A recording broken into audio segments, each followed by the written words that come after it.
Hi, I'm Brian Mullin, and this is Balls Out Physics, Episode 1, Planes Flying on a Spinning Ball. About 7 months ago, or well, 8 months ago, beginning of the year on New Year's Day, I went and saw Interstellar, and I thought it was awesome. And it got me to go back and read this book for probably about the third time in my life, What is Relativity? It was written in 1959. Really good book, very good explanation of relative motion.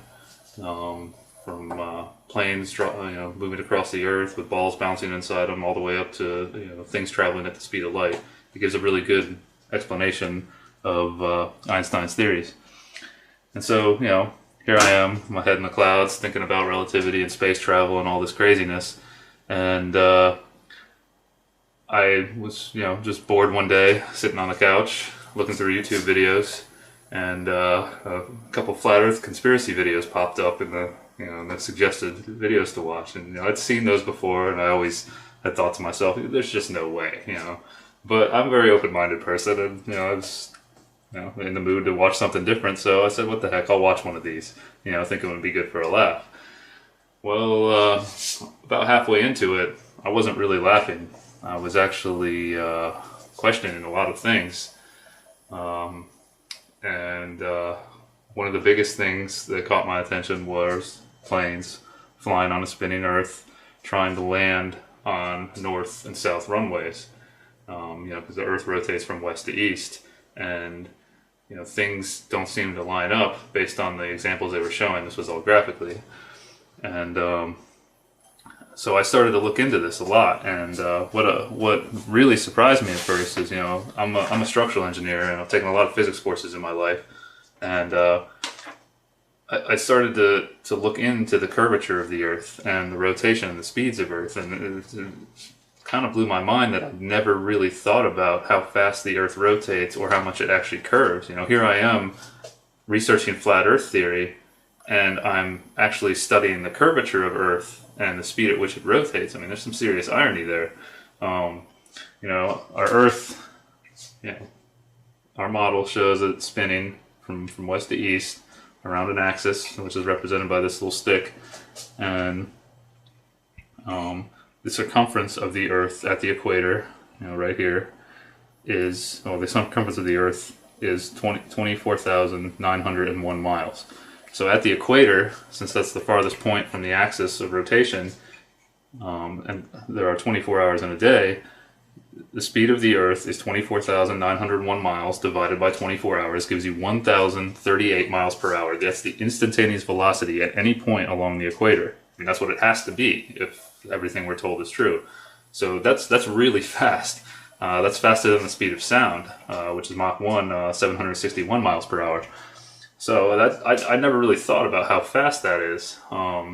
I always thought just kind of assumed it was moving really slow, and you don't really think about how much distance has to be covered in one day. But I also had never thought about or even calculated how much it actually curves. The general accepted value is 8 inches per mile, and I mean that's what it has to be based on the circumference, and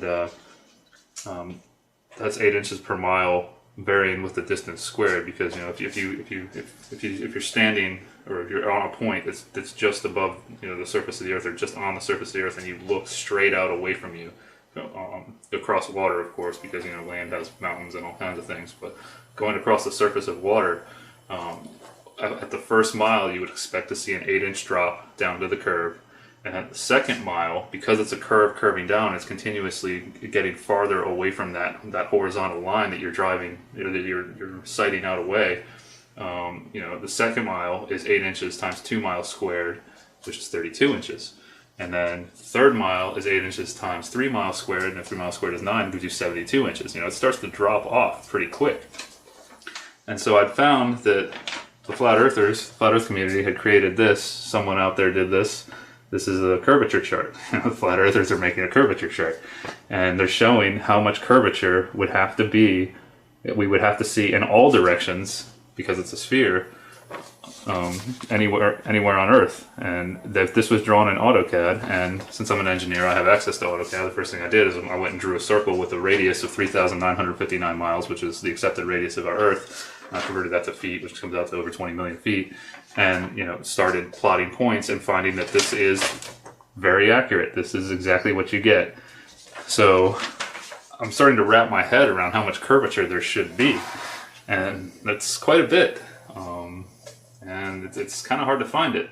So anyway, one of the first things I did is I set up a problem about the spinning planes. It was a physics problem. I studied relativity. I figured I could do this. The idea of this problem is that we are an observer, a stationary observer, looking at Earth, watching a plane fly. And this is based on a direct flight I took in college from JAX to LAX. The two airports are about 2,000 miles away from each other.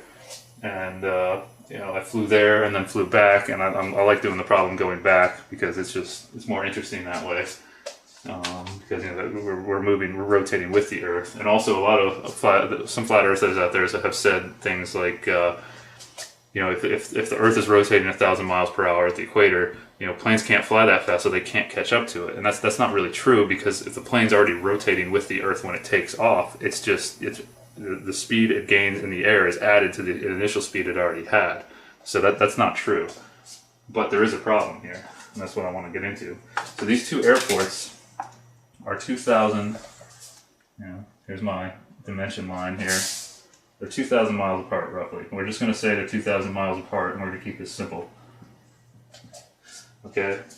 And they're also, they're not at the equator. They're north of the equator. A little over 2,000 miles, both of them. Jacksonville's over here in Florida, and LAX is over here, California. LAX is about 250 miles north. I think 250 miles north of JAX in Jacksonville. But we're going to say that they're at the same latitude, just to keep it easy, to keep the problem easy. And so, as I was showing you on the ball, as you move up away from the equator, the diameter of the Earth around the center axis decreases, so your velocity decreases. You can calculate this, and I played around with some numbers, and I got between 850 and 900 miles an hour for both airports. So I just said let's just use 900, just to keep it easy. It's a hypothetical problem, but it is based on reality. So the reality we're all taught to believe. So here we are. We're going to fly back to JAX. Sitting on the airport in LAX, we're going 900 miles an hour east. The Earth is moving that fast, but we can't feel it because everything's stuck to it, right? So we're told. So the plane takes off and gets up to its cruising altitude, whatever that is for the day, 30,000, 33,000 feet, whatever they're going to fly at. And it gets up to a cruising speed of, let's say, the velocity of the plane, VP, equals 600 miles per hour. Now, since it was already moving, the velocity of the plane relative to Earth, which we'll call VPE, is now 600 plus 900 miles an hour gives us 1,500 miles per hour. This thing's really moving. Okay, but it's relative velocity, so it only seems like 600 miles per hour to us on the plane, right? That's the theory. So everything makes sense. We're moving fast, 600 miles per hour faster than the Earth is spinning, so we're moving towards Jacksonville. But here's where we run into a problem. Let's say there's a north-south runway in Jacksonville. Now, Jacksonville's runways are actually orientated kind of 45 degrees northwest and northeast, but north-south runways do exist. You can go look on Google Earth, you'll find them. They're all over the place. And, of course, LAX's runways all point east-west. I mean, they're right on the water, or right on the ocean. So we get up here to this point. Right before they make the turn, the plane slows down. Okay, this is where the problem comes in. Planes cannot stop flying before they make a turn. They can't go to zero. And going to zero would bring you back to 900 miles per hour that you started at. But you can't go to zero because a plane has to keep flying forward to have uplift on the wings and keep itself in the air. Duh. So it's going to slow down before it makes the turn, but it's not going to zero. So let's say it slows down to 300 miles per hour. You know, and then it also, that's the speed it slows down to before it makes this 90-degree turn, or this right angle turn. So here, the plane, right before it makes the turn, is traveling at VP prime equals 300 miles per hour. Now, VP prime is just the new speed, okay, or the new velocity in this direction. But it's also got its relative velocity to Earth, which would be VPE prime, is now 300 from 1500 is 1200 miles per hour. So now, as this plane goes through the turn, when it gets here, say the midpoint of the turn, it's got a vector of 300 miles per hour, which is its airspeed, this VP prime in this direction. But it also still has this velocity of VPE prime right up here, 1200 miles per hour. It doesn't lose that velocity. It can't, because the Earth is spinning under it. You know, and it had that initial speed when it took off. The only way you can get rid of that is if you make the Earth stop spinning. So, you know, when you get down here and you're trying to line up with the runway, you're going 300 miles per hour towards it. Make that look a little better. And you still got VP prime here, but you also have VPE prime. Well, there's a real problem there, because the airport, the ground over here, is moving, you can see that, at 900 miles per hour. You know, except the velocity of the Earth is the same at both airports. But the plane is moving to the east still at 1200 miles per hour. The plane is moving faster than the runway. They can't line up. What you actually get, if you draw this point over here, actually let's erase this and do it right here where we started. What you would actually end up with is a path that looks like this.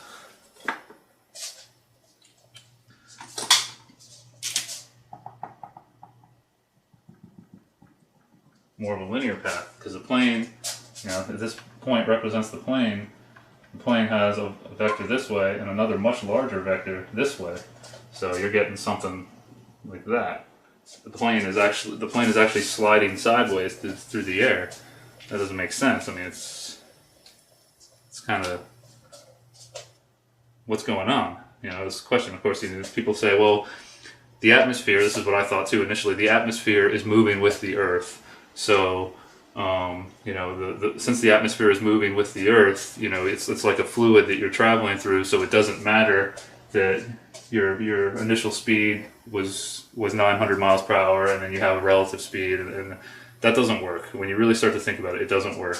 You know, the best example I got from another engineer I showed this problem to was, he said, what about a fly on a train? You know, the train, the air in the train is moving with the train, and the fly can buzz all around inside the train. You know, you've probably seen bugs in a vehicle before of some sort. You know, and the fly is unaffected by the movement of the train. Well, first of all, a fly can hover, which a plane can't do, and also the air in the train is contained within the shell of the train. Earth does not have a shell that, at least so we're told, that contains all the air. You know, the space shuttles and rockets and everything flies through it. You know, they leave the Earth. What's supposed to hold our atmosphere to our Earth is gravity. So we're told, you know, air actually still has a mass, and so gravity pulls. You know, anything with mass exerts, as we're told, anything with mass exerts a force on anything else with mass. Like, they attract each other. I'll get into that in another episode, because that's also a big issue I'm finding. But so the atmosphere, you know, spinning with the Earth, you know, wind blows in all different directions. It's not constantly blowing from west to east, because if it was moving with the Earth, it would be blowing from west to east, and that wouldn't help us at all, because, you know, the plane is also going from west to east. So if anything, the atmosphere is just pushing it along. It's not helping slow it down. If you reverse the problem and go the other way and flip the runways around, which is what I initially did, you end up with the plane going 300 miles per hour too slow. And of course, if the atmosphere is going from west to east, then maybe you could say that the atmosphere pushes the plane back up to that velocity.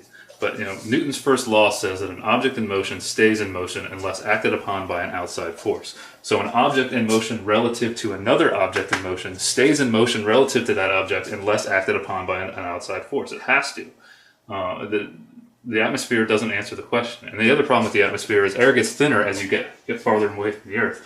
So the gravitational pull on the air as you get higher and higher is less. So by conservation of angular momentum, air at higher altitudes would have to be spinning slower.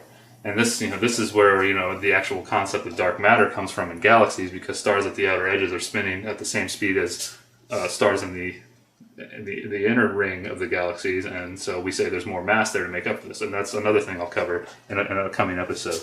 But there's no real answer for this. So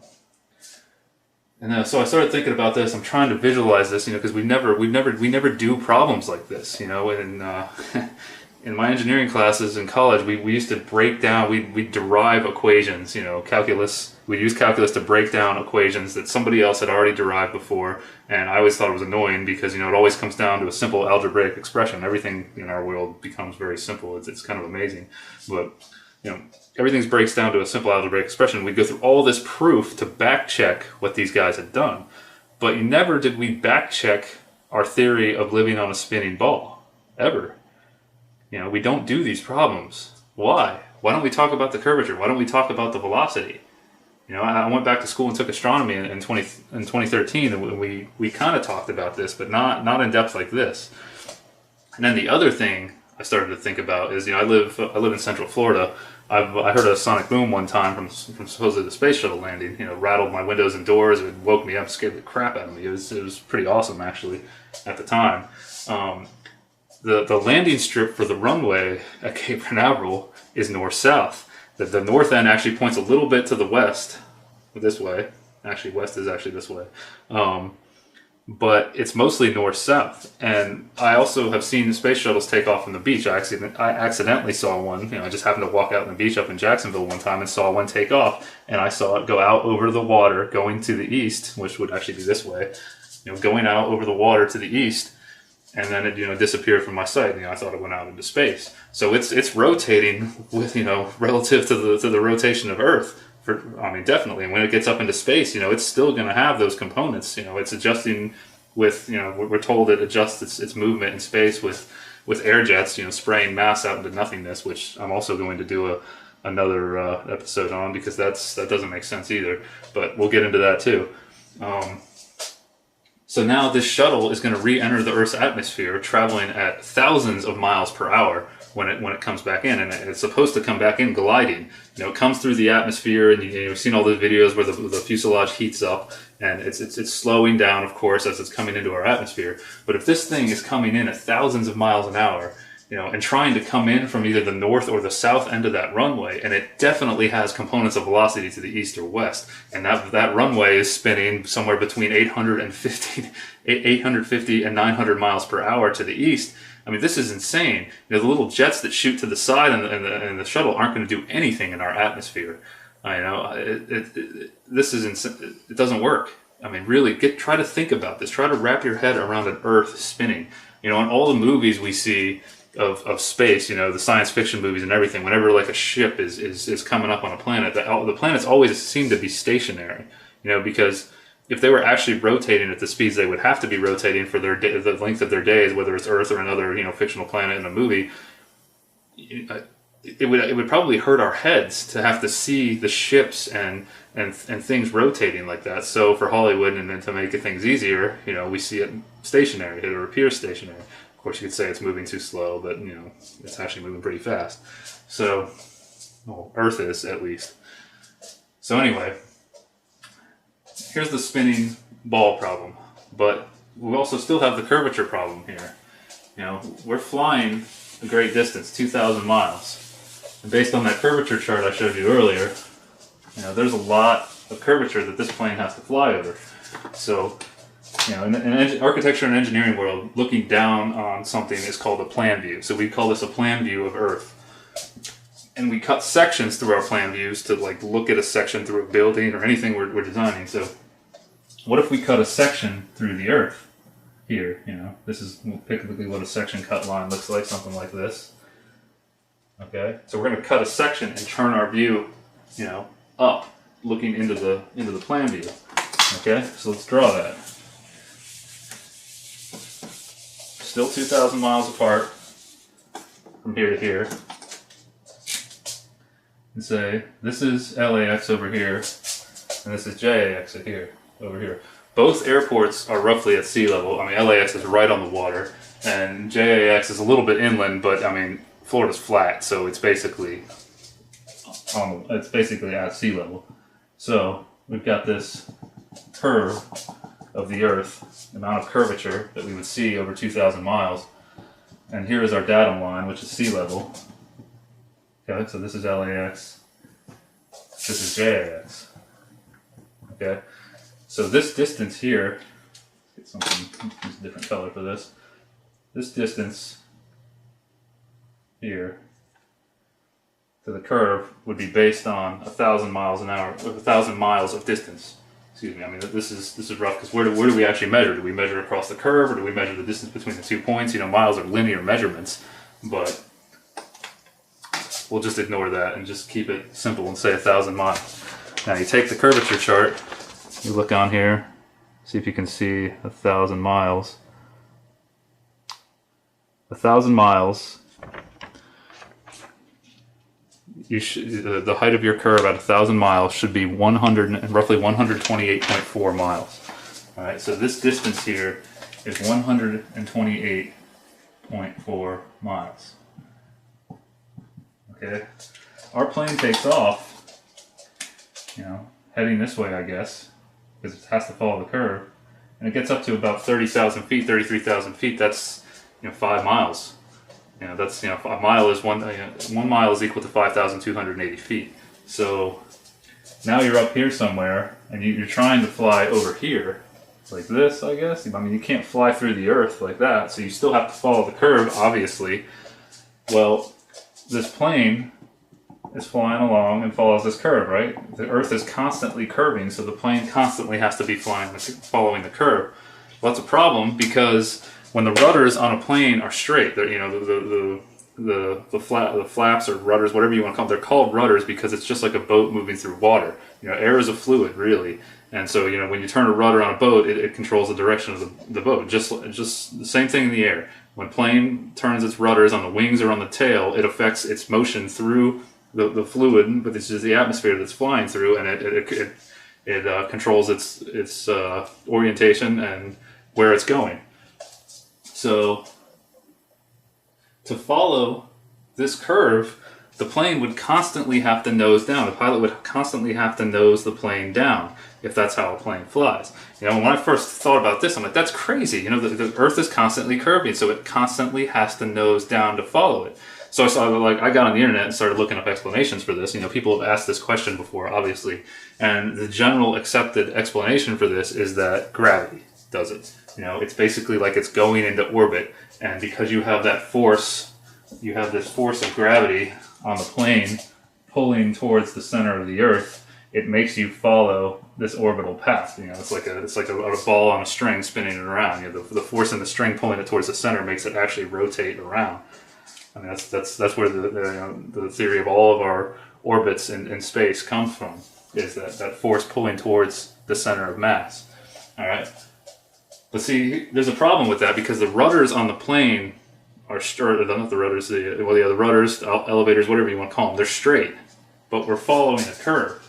Okay, so even though the pilot's holding the controls or autopilot or whatever, I mean, they're making little adjustments here and there, but I mean, basically, you fly up and you level off. You know, you feel that when you fly on a plane if you've ever flown on a plane before.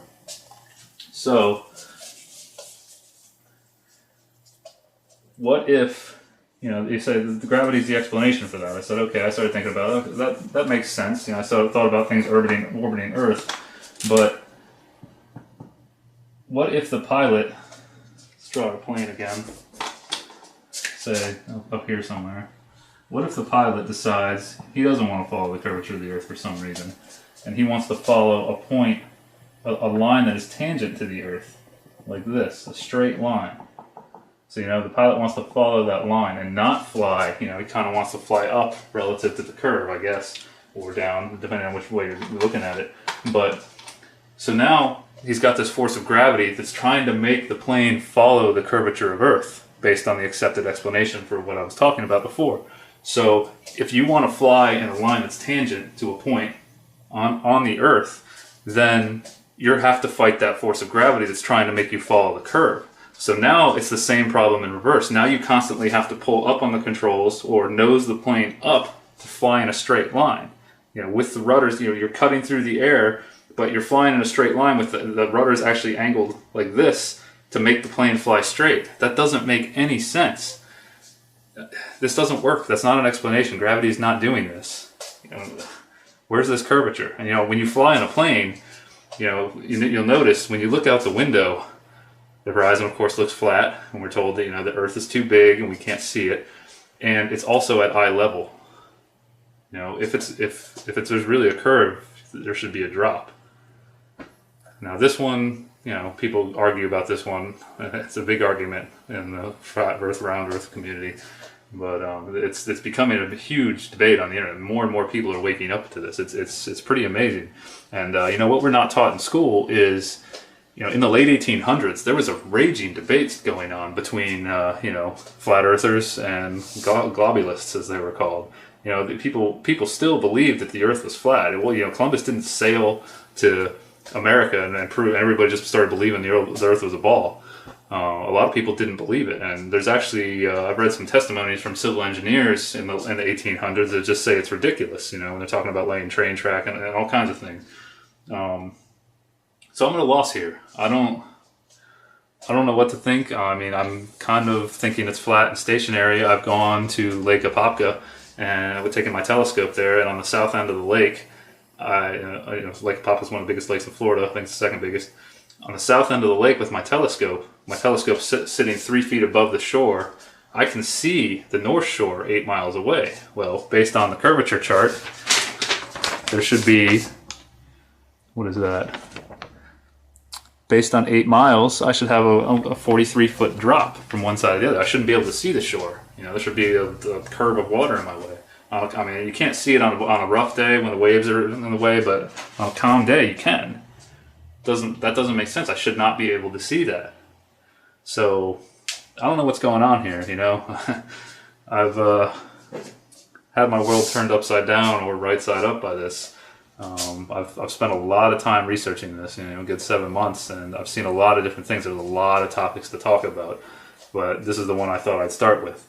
So, you guys out there, you can leave comments, call me crazy if you want to, but you got to give me an explanation for this if you're going to call me crazy, and help me out here. I'd love to go back to believing that I live on a spinning ball, and this isn't some massive conspiracy, and we all haven't been duped. But human beings are very easy to fool. And it's actually much easier to fool a human being than to convince a human being that they have been fooled. We come into this world, we don't know where we come from. We don't even know how our thought process actually work. We don't know how we're able to simultaneously create thoughts and perceive them at the same time. We still can't explain that. So what do we really even know? Anyway, that's getting off topic. This is episode 1. We'll be getting into more. I'll have many more episodes after this, hopefully. So until next time, peace. Hi, I'm Brian Mullin, and this is Balls Out Physics, episode 1.1, A Spinning Atmosphere. Now, I just noticed the other day that my very first video, Balls Out Physics, episode 1, Planes Flying on a Spinning Ball, was reposted on another channel on November 6th. And since then, it's gained over 250,000 views. Now that's surprising. I don't know how that works, but it's awesome because it gets people thinking about this problem. When I first started looking into the idea of a rotating Earth and really thinking about that and applying it to the everyday world I see, one of the first things I thought about were planes flying above a spinning Earth, and I talked about that in that video, and I couldn't really find, any type of relativity problem that used planes and a moving Earth. Now there's tons of relativity problems out there showing trains and cars and other things that are moving on a surface that is assumed to not be moving, but there's nothing that takes into account, at least since I haven't looked since then, that accounts for an Earth moving with the planes. Now, if you scroll through the comments on that video, I posted a link to where my video has been reposted. people saying the same thing that even I said, is of course the air slows the plane down, because my argument was an object in motion stays in motion unless acted upon by an outside force. So what's slowing the planes down? Because I said the atmosphere, I didn't make the statement, which I should have done, about my assumption of an atmosphere spinning with the Earth. How can that be? And so I implied in the video that why aren't the planes going into orbit? Okay, now we know in this reality that planes slow down because of air resistance. That's obvious. The whole point of that episode was to get people thinking about it so we can try to explain this. And so this video is about the concept of a spinning atmosphere and why I have a lot of trouble with it, and really why I ignored the spinning atmosphere in my very first episode. So let's say we're looking down on the North Pole of the globe Earth, and the Earth is rotating, spinning, or I should say rotating. People have given me some criticism for I should say rotating instead of spinning, because they've said it's being deceptive to say spinning, but I mean spinning, rotating, I really think it's the same thing. So anyway, Earth is rotating, right? And so let's say we're going to freeze the Earth at that moment. Freeze the Earth with the atmosphere around it, assuming that the atmosphere is rotating with the Earth. And that's what I have drawn on the board here. Okay? So here's the Earth down here. Alright, and let's say that this line right here is the equator. When you're looking down on it, the equator is right here. Okay, so we're just going to say this line is the equator, and then this is the edge of the atmosphere up here, and then there's space out here. Now this is obviously not the scale, this is just conceptual. Okay, and so at the equator, the circumference of the Earth is roughly 25,000 miles. And so to figure out the instantaneous velocity of the Earth as it spins around its axis on the equator, you divide the circumference by the time it takes to make one revolution, which is 24 hours. And when you do that, you get roughly 1,038 miles per hour. Okay? And so we assume right here that this is the Earth rotating at 1,038 miles per hour. And I said in the video, and people have said in the comments, that you can just say that that's zero. Okay? And so what I want to do is look at this atmosphere and look at 3 points and 3 elevations, okay? A, B, and C, and assume that we're looking at just 1 cubic foot of air, okay? Just to get our minds around this volume of air that's frozen in time right now, okay? So all of it's moving, all the air is moving with the Earth in such a way that it appears relatively stationary. You know, we go outside, wind blows and moves around, but it's all moving with the Earth, and that's what slows the plane down, because the atmosphere moves with the Earth, okay? So point A, point B, and point C, all moving with the Earth. I mean, they could be blowing this way, they could be blowing down at this moment, but since we froze them, we know that it's all moving with the Earth and not getting left behind, right? That's the assumption.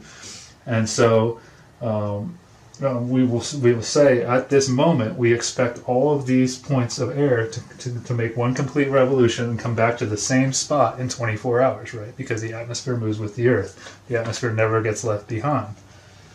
So right off the bat, since we know the velocity is equal to distance divided by time, we can say that VA, the velocity of point A, is greater than the velocity of point B, which is greater than the velocity of point C.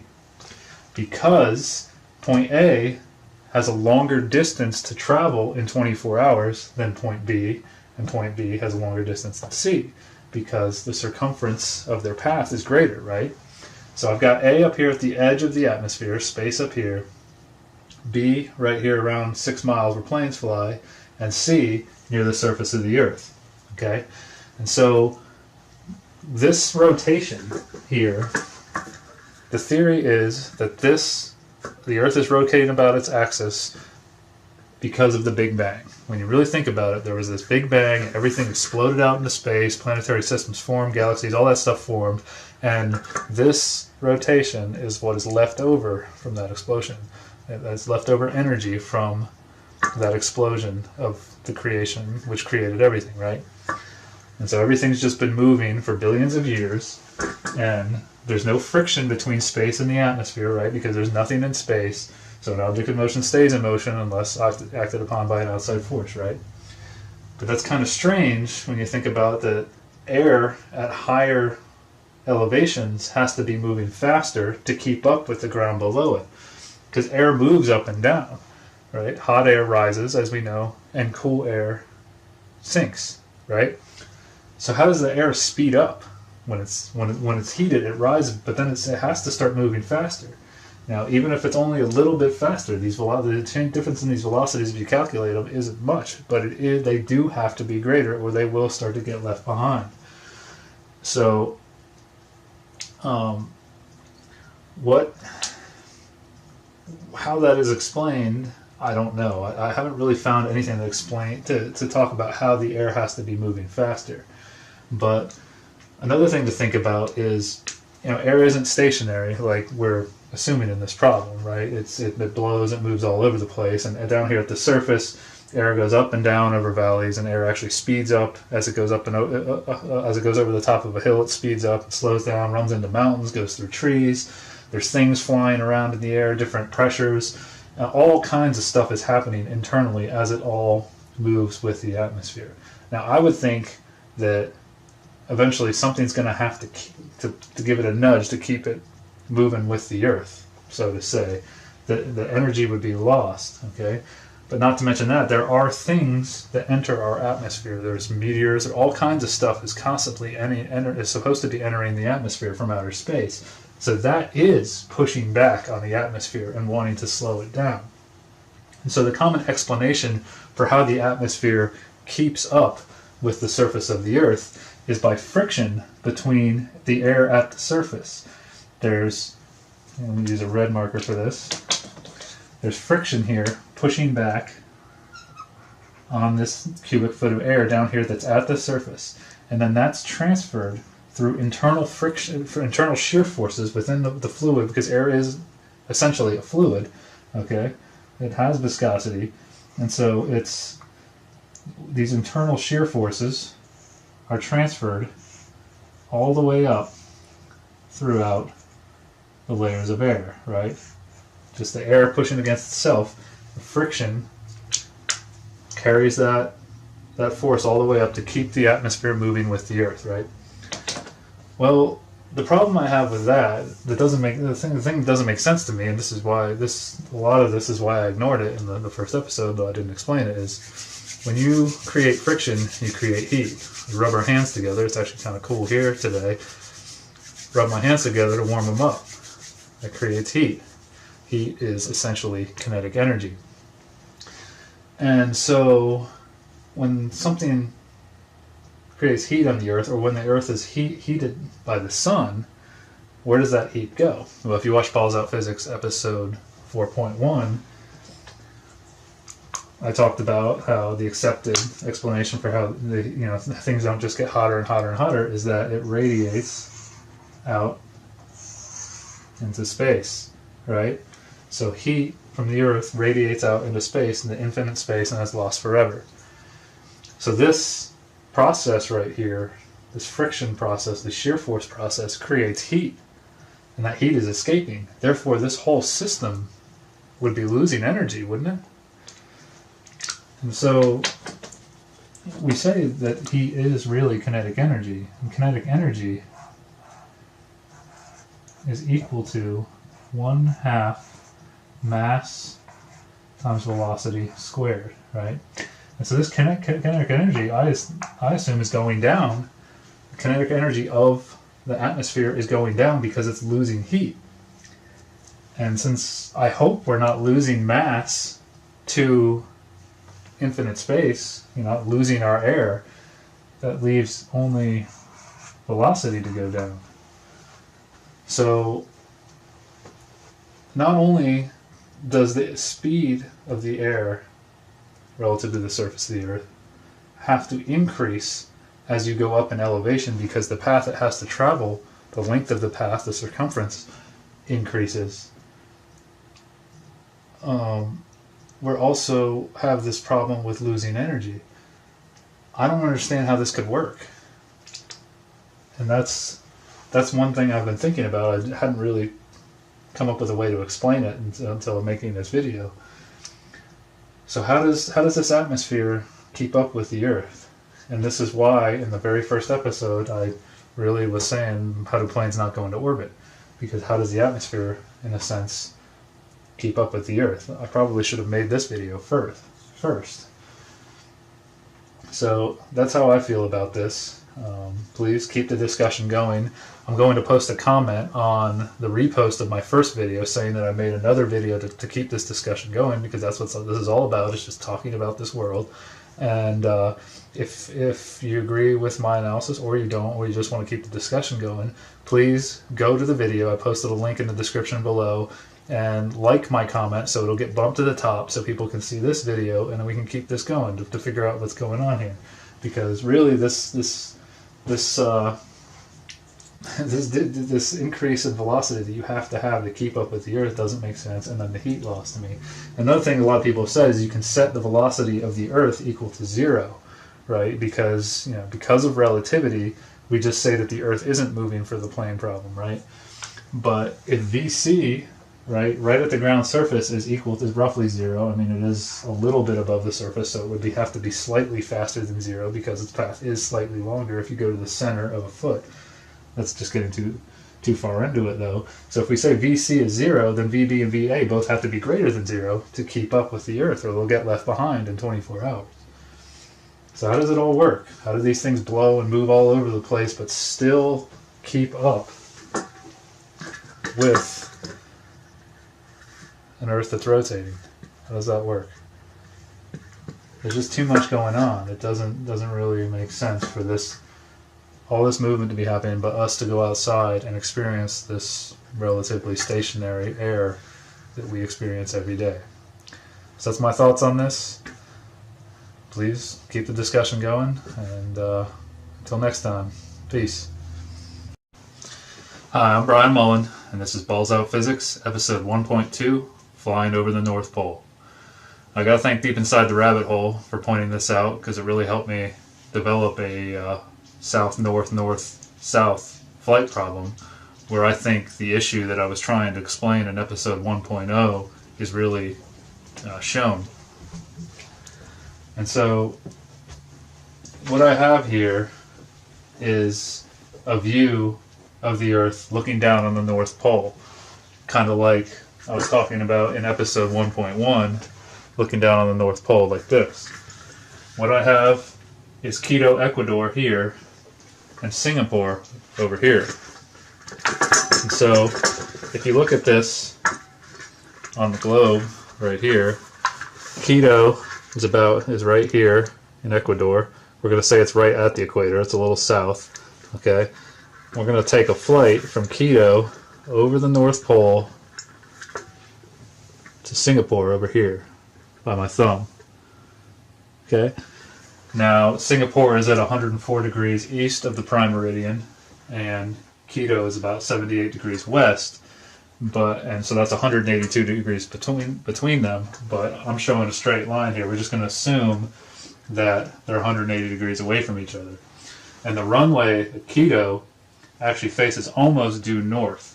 So we can say that the pilot's going to start off and fly directly at the North Pole. Okay? And so when a plane is sitting on the runway, it's moving with the Earth, right? If in the heliocentric model, if the Earth is rotating about its axis, we're all moving. I'm moving, you're moving, we're all moving at different speeds based on how far we are from the equator. Well, that's the way I figure it out, at least. And so at the equator, I'm going to say here that the circumference is 25,000 miles. You could say it's a little bit less, but we're just going to keep it simple and say 25,000 miles. And we're going to say that the Earth makes one rotation in 24 hours.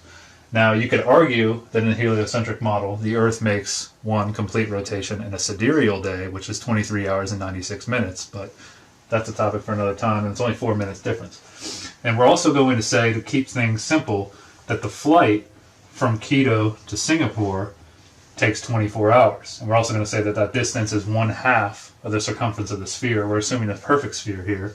And so that's 12,500 miles. And if it takes 24 hours, that gives you an average flight speed of 521 miles per hour, which is very possible. And flying 24 hours is also very possible. I looked it up, so the longest flight ever was for 4 days. They're probably refueled in the air. But a plane could be outfitted to fly from Quito to Singapore. So now, when the plane is sitting on the runway in Quito, facing north, here on Quito, the Earth is rotating, right? And so, if the Earth makes one rotation in 24 hours, 25,000 miles circumference divided by 24 hours gives you speed and instantaneous velocity on the Earth of 1,042 at the equator. At the equator gives you an instantaneous velocity of 1,042 miles per hour.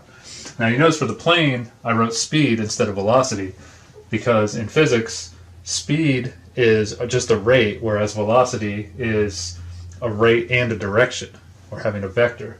And I'll get back to that in a minute why I wrote speed there. So the plane is sitting in Quito, use a marker here to represent the plane, facing due north towards the North Pole, and it takes off and leaves the runway. And as the plane begins to fly towards the North Pole, well, the speed of the Earth below the plane would change, right? Because since velocity is distance divided by time, or speed is distance divided by time, whatever you want to look at it, the circumference of the Earth around the axis of rotation decreases as you fly north, right? Because the Earth is curved. And so I just did this by drawing it in CAD. When the plane gets to New York City, or at the same latitude as New York City, around there, the speed of the Earth has dropped to 800 miles per hour. But the plane should still be moving at VE, the velocity at the equator, with 1,042 miles per hour, right? Because on the runway, it was moving 1,042 miles per hour. What slowed it down? That's its moving. If you go back to episode 1.1, I was asking the question, how does the atmosphere spin perfectly with the Earth? Let's say it does. If that's true, does it create a suction force on the plane to slow it down? How does the plane match the speed of the Earth? How would it stay in a straight line? Would the pilot have to be constantly turning to the left a little bit to stay pointed at the North Pole, since the Earth is slowing down under it? And you see, when you get up here to 68.5 degrees north, the speed actually reduces to 400 miles per hour. How would this work? And I mean, this just isn't in this theoretical problem here. Anytime a plane is flying south or north, this problem would exist. That's whatever speed they started out on the runway, they would still have in the air. Now, if they're flying east-west, you could argue that the atmosphere slows the plane down, or as necessary, as was the response to my first video. But in this case, the plane takes off and the Earth is slowing down below it. I think it would actually go like this, maybe, or the pilot would have to keep adjusting. And of course, there's also what I mentioned in episode 1.0 of the plane having to constantly nose down to follow the curvature of the Earth. Now, the explanation for that was that gravity does that. Okay, gravity takes care of that, so the pilot doesn't have to do that. Okay, so if we were going to look at the Earth this way, at this flight, say we're going to look at it in this direction as it's flying over the North Pole, we'd see something like this.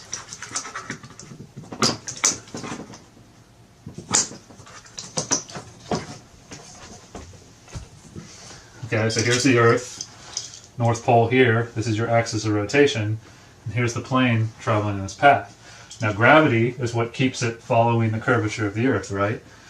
Well, this plane,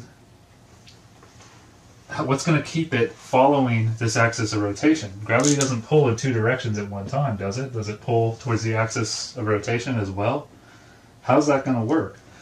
And so the plane, as it's moving, flying over the North Pole, is going to encounter the Earth actually changing directions below it.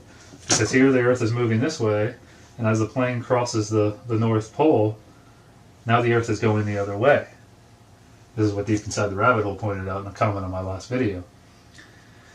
And so you have to remember, though, that the Earth is also moving, right? So as it flies from Quito to 68.5 degrees, that's about 3/8 of the way through the flight. You know, it takes 12 hours to get to the North Pole if we're assuming perfect 24 hours, roughly. The Earth has moved, right? So Quito is now over here after 9 hours, still moving with the velocity vector, VE, at the equator. And Singapore is over here after 9 hours. So where's the plane in all of this? Is it still following this line, even though it's moving faster than the Earth below it? Because again, an object in motion stays in motion unless acted upon by an outside force. So what slows the plane down to keep it with the Earth? It can't be gravity this time, because gravity, as I said, is already taking care of the nosing down. So as the pilot, if gravity's not doing that, as a pilot constantly nosing down and turning to the left a little bit. I mean, I've played flight simulators and know enough about flying. I've never flown a plane to say I don't think they have to do that when they're flying north or south, because this problem would happen when flying south, as the Earth would be speeding up under the plane. So if you took off from a location to the north. So I don't really see how this works, and I think there's still a problem here. So thoughts on this? When relativity problems are done, they're always done with something moving in a straight line, linear motion, not circular motion. To keep the plane moving around this axis of rotation, you would need a centripetal force to resist the centrifugal force that makes it want to fly off the circle, right? It makes it want to move in a straight line. When you spin around one of those merry-go-rounds in a playground, if you ever did this as a kid, we used to get a bunch of kids on it. One person would spin it as fast as they could, and everybody lets go, and they fly off in a straight line, a line that's somewhat tangent to the circular motion that you're moving in. So why wouldn't this happen here? Why wouldn't the same thing happen here without that force, without a force pulling towards that axis of rotation? So just my thoughts on this, more problems to think about. Again, why don't we do problems like this in physics to explain how this all works on an Earth that's rotating around its axis and then revolving around the sun and all that. So my thoughts. Till next time. Peace.